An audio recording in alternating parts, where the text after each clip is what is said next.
Gentlemen, Gungans, and droids across our beloved empire, it is truly great to be in our empire today, where we are going to be talking about the new Galactic Legends, Lord Vader. We just unlocked him yesterday in a very last minute notice update. Card in the top right hand corner if you want to see all the action that we did live. And today we are going to be giving you initial impressions of Lord Vader. And where is he sitting in Galaxy Heroes? Was his power underestimated or overestimated? Lots to talk about in today's video, but I gotta say, there's a couple things we gotta keep in mind before we roll the gameplay. Firstly, I personally do not have the ultimate, but I have seen a couple of sneak peeks with other people who have ultimates. I'll be making videos on ultimate gameplay in the near future, probably the next day or so here. However, pre-ultimate, it's kind of odd, but the character that was meant to crush the Jedi in the Galactic Republic seems to struggle the most against the Jedi and the Galactic Republic. So let's go ahead and roll some gameplay that I put together, and also a massive shout to people. Links down below if you want to hit up people for modding advice. He's been talking about mods with me, and he will remod your roster from top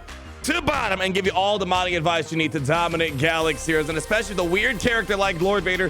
Mods are going to be important. We'll talk about mods a little bit more towards the end of the video, but I know the burning question that people are going to have is, how is Lord Vader up against Master Kenobi? Well, with ultimate and without ultimate, it's definitely an uphill battle. It's seeming like Maul is probably going to be needed with this constant big damage that he takes over and over and over again against Master Kenobi, and of course the anti-Kenobi synergy baked within Maul. So we're missing that element to this. So I don't know if we should go running and say, oh, buff Lord Vader, buff Lord Vader. He is still doing very interesting things, and the things I really want to talk about are the things after this Kenobi battle. He seems to decimate Rey. I think he's probably a little irritated that you took on the Skywalker name without his permission. So we're going to show that. But he does also beat Supreme Leader Kylo Ren pre-ultimate, and as well Sith Eternal. But really the biggest struggles seem to be Jedi Master Luke Skywalker, which he can beat with the ultimate, as I've kind of seen, but pre-ultimate's a little tricky, and Master Kenobi certainly does have the high ground up against them. But in a moment, we're going to show Rey, and you're really going to start digging into his My New Empire leadership ability. Rey's AoE from her wallet opening, as we like to call it, when she opens up her wallet on the ultimate, really got drastically nerfed up against Lord Vader, to the point where you can take 3 or 4 ultimates, which is really unheard of inside a Galaxy Heroes. If you brought in another Rey or a Jedi Master Luke, I mean, Kenobi can kind of survive, but 1 ultimate, fine. You can survive maybe 1 ultimate. 2 ultimates, that's dicey. 3 ultimates, it's kind of unheard of inside a Galaxy Heroes. Lord Vader makes it all possible. So Reys are probably going to get a bit easier, although Master Kenobi has been able to handle it well. Here's some gameplay here. Boom! Look at that, only 27 and 39,000 damage, and it's because we brought in a dark side unaligned force. That was 1 ultimate. Look, we even took a 2nd ultimate, and we still have everyone standing strong at Piet and Lord Vader and Darth Vader himself. And we're gonna showcase another set of gameplay here with us taking 3 ultimates. That's 1 ultimate right there. Barely a tickle, everyone's still alive. Let's go ahead. We took a 2nd ultimate. All right, Royal Guard got killed off. We took a 2nd one, and we're gonna take a 3rd ultimate, and you know, probably could have taken a 4th ultimate here. That is the power of Lord Vader's leadership ability. I think Rey is gonna be the counter that's gonna get hit the hardest as a result of Lord Vader. If you want to see a before and after difference, here's some gameplay showing Rey up against Vader without a dark side unaligned force user, because keep in mind, with My New Empire, when you bring in a dark side unaligned force user, you are going to reduce the enemy light side unaligned force user attacks by 30%. So big tip here, we got to talk about team compositions here. If you're going to go up against unaligned force user teams such as Rey, light side unaligned force user teams, to be more specific here, you're going to want to throw in a dark side unaligned force user. And right now we got a couple options. You got Kylo Ren Mask, you got Baby Kylo, and you got Asajj Ventress. Those are kind of your 3 options sitting on the table right now. But if you're going to go up against the Master Kenobis, the Master Luke Skywalkers, and all those other lines that don't have unaligned force user light side, then it's best to go full Empire. And it's really weird. One of my biggest criticisms about this character is the team compositions we're forming had really no relevance or attached to Revenge of the Sith. And I understand this game's not supposed to be lore accurate, fine, whatever.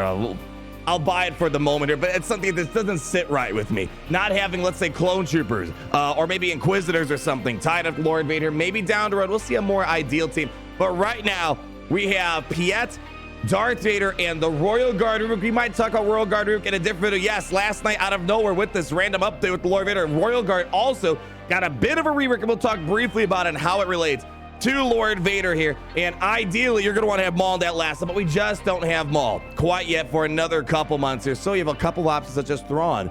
Emperor Palpatine was another interesting one, throwing in an unaligned Force user in certain situations out there. So you got some flexibility to play around that last spot for the time being, and you definitely can win things up against Rey, the Pyramid of Kylo, and the Sith Eternal here. But let's talk more about how I feel about Lord Vader. For a 4 relic 8 requirement Galactic Legend, maybe we're just so accustomed to Galactic Legend's power at this point. I gotta say, I wasn't the most impressed so far. He can do things, but I remember when Master Kenobi came out, even before Ultimate, Master Kenobi before Ultimate was amazing. He was able to solo things. He's able to easily take out teams, reducing the cooldowns, the damage immunity, tons of bonus protection, all the buffs in the world. Lord Vader pre-Ultimate is a little bit more underwhelming, but that's not to say he can't do things. He can definitely do things inside the game, as we're seeing with the footage that we're providing you right now. However, I just feel like it's a bit, I don't know, it's not inspiring me much, and it might be because I haven't played it the ultimate yet, and the ultimate is very important. But for what I've seen and heard from others is that the ultimate really only lets him beat the things he can beat already, but a lot more dominantly and a lot more consistently, and at least he's more competitive up against Master Luke Skywalker. Very odd to see Master Luke Skywalker an extreme hard counter to Lord Vader here before the ultimate, and with the ultimate it's still an uphill battle, but Lord Vader is able to win if you got that ultimate. And really, with that end of the Galactic Republic ultimate ability, the thing that you're missing before ultimate is he has not a lot of ways to charge up his batteries. He needs the feed off the mastery of his entire team to juice him up, because when he has 100% ultimate charge, he's getting 75 mastery from this ability, and he's able to dispel all the debuffs on him, and he's able to get Ashes of the Republic, which trigger extra abilities with the rest of his attacks, and he's immune to ability blocks. Ability blocks are literally the worst thing that could happen to him, and it also resistant to healing immunities and the shocks as well. Otherwise, pre-ultimate, you're not really putting out absurd high damage. We were able to, at one point, with the offense mods, the mods I was rocking mostly were offense mods with offensive crit damage in the triangle and the cross, and go for protection primaries on that circle, because protection is going to give you a lot more of a boost. Because remember, with that leadership of my new empire, he's going to merge his protection and health together, so it's simply just one unit, and his protection has a higher base number than health, and also protection gets a bigger amplifier in terms of percentage than health does, 24% compared to the 16%. So you're going to want to, if you are going to do anything in terms of durability and you're comparing health and protection seems to be the way to go, since it all gets lumped up in the end here, so to make him as durable as possible. And he is extremely durable. The best uses I found pre-ultimate out of Lord Vader was honestly more of a support and tank role. And I know this is still a very sore topic for me and you guys. Darth Vader, the free-to-play Darth Vader, it kind of is starting to make sense why they nerfed him, but I still think they went too far. A lot of the uses I was using out of Lord Vader was to bring Darth Vader to his former self, because really, as I like to call it, the dark hamburger and unshackled emotions were really meant to support Darth Vader's merciless massacre and his Culling Blade. It kind of feels like we're going back to the Darth Vader Wat Tambor days, but instead of Wat Tambor, we're throwing in Lord Vader, and because of that massive health and protection pool, Lord Vader can take some serious hits with the help of Piet, marking him down, and that's really where I got the most use out of him. Pre-ultimate ability, and sometimes I would do Darth Vader lead, so when you get the damage over time stacking on top of everyone, they can't disappear. And there were some times we had 25 or even 30 damage over times lingering on the field, but that unshackled emotions is very helpful at the beginning, getting the days going, and the damage over times, which can't be resisted, is fantastic, so you can ignore the tenacity on the enemy and get something going for Darth Vader to start pulling off some interesting plays for the opposing team. However, the thing I never got a chance to use, and this is something you're going to experience for a week or so when you're working towards that ultimate, is without the ultimate ability, you're not going to be able to inflict the ability blocks, which can't be dispelled or resisted, and more importantly, the cooldown increases on the enemy. This is going to be the first ability, Unshackled Emotion, that you're going to want to open up in battle, and especially against Commander Ahsoka Tano. You want to try to get those cooldown increases going as much as possible, the damage over time as much as possible, and you really, when you get that ulti, you want to start ability blocking and controlling the enemy, and you simply are not going to be getting that. And the Dark Hamburger being able to do more damage, he's just not going to do as much damage before the ultimate. Unlike probably his ultimate variant, which I've seen, he does a little bit more damage. But in the end, he's not defeating every single Galactic Legend with ease right now. Master Kenobi certainly is going to have the high ground. He is definitely a superior Galactic Legend, in my opinion. So our pre-ultimate, even post-ultimate, Master Kenobi just has access to Jedi and Galactic Republic, some of the most valuable and lucrative tags inside the game, but nonetheless, still able to make things work. Let's talk about some of the other things in regards to team composition. We talked a little bit about Darth Vader. I hope they fix Darth Vader's Calling Blade for non-Lord Vader purposes, because he should be hitting that hard against other teams out there, even if it's not against Galactic Legends. But nonetheless, I digress. That's a sore topic for a lot of us. The great nerf in 2021. Piet, I think he's definitely gonna have a home inside this Empire lineup. Lore-wise, doesn't really make too much sense in Revenge of the Sith, but I digress. The mark is the most important thing happening with Piet. We kind of showed a lot of footage. In some situations, we would just mark down Lord Vader in a Darth Vader lead type of team, forcing the taunt. But it's kind of important because remember, with Imperial Ambition, when you're marking someone, dropping the inevitable failure on them and marking them, you are able to call to the assist on intensified firepowers, Piet's basic, calling an Empire ally to assist, and allies with inevitable failure are called to assist. So you're able to call Lord Vader into the assist and also forcing him to taunt, which is going to be important for the ultimate ability, more specifically because when Lord Vader is being damaged, his ult is going to charge a lot faster. So Piet is going to be very important. And secondly, Emperor's Trap. It's seeming like, hypothetically, when you get that ultimate, he's going to get tons of mastery increases due to his team charging up his batteries and all the underestimated feeding his rage and anger. Emperor's Trap is also going to amplify on top of it, especially when you have multiple Empire units taking turn after turn after turn. Emperor's Trap building up, and with Emperor's Trap increasing your potency and increasing your damage for the team per stack by 6% each, Lord Vader should be putting out some nasty hits upon the enemy team. So Piet is going to be a pretty cornerstone. This, honestly, I got to say this, the one thing I do like a lot about Lord Vader is, for the most part, he's using characters that aren't being used for Galactic Legends counters. Darth Vader is no longer a Galactic Legend counter. Well, now he is with the help of Lord Vader. Thrawn, not really being used for Galactic Legends counters anymore. He can be used now with Lord Vader as a Galactic Legend counter. Really, I think the biggest character that you might have to give away is going to be Admiral Piet, because Admiral Piet is used with the Imperial Troopers and a very important cornerstone to the Imperial Trooper lineup. But he can still also counter the things like Sith Eternal, certain Sith Eternal lineups. So Piet is honestly the biggest ask that we're giving out there. And we can't forget about Royal Guard. We're going to go more in depth another time here. But Royal Guard, you're seeing Relic 3 Royal Guard gameplay, which is really the Relic level that was required for Sith Eternal. Really, there's a couple of changes here that we're going to talk more in depth another time. His basic has a more consistency when in regards to applying stuns.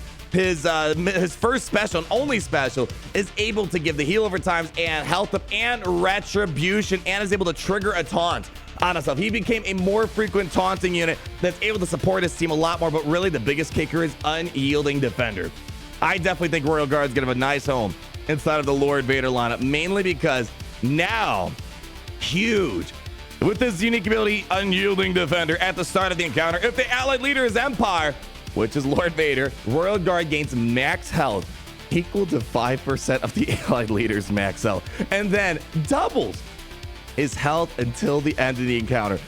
Well, if you came to the stream yesterday and saw the mods that we're rocking at one point with Lord Vader, we had over like 340,000 combined health and protection, which gets merged into health at some point. So yeah, Royal Guard is going to be seriously one thick royal sauce. So just borrowing a 5% from Lord Vader, that is still astronomically a huge boost to him. And of course, he's able to find ways to recover health on Empire units. His unique ability, if any ally took damage, all Empire allies are going to recover 6% health, and he still has that auto taunt when someone falls below 50%, which is a lot more significant now than it was before, because in a Lord Vader lead, everything just turns into a massive health pool, very much so like Darth Nihilus. And it's once you get below that 50% threshold, you're getting a variety of bonuses that happen with the Lord Vader lead, and that Royal Guard's going to taunt a little bit more, which is going to be nice. Whereas before, by the time you lose all your protection, you lose your 50% health, you're almost dead. Here, you're still in the running, you still got a lot of health left over, so the taunt is coming at a bit of a better time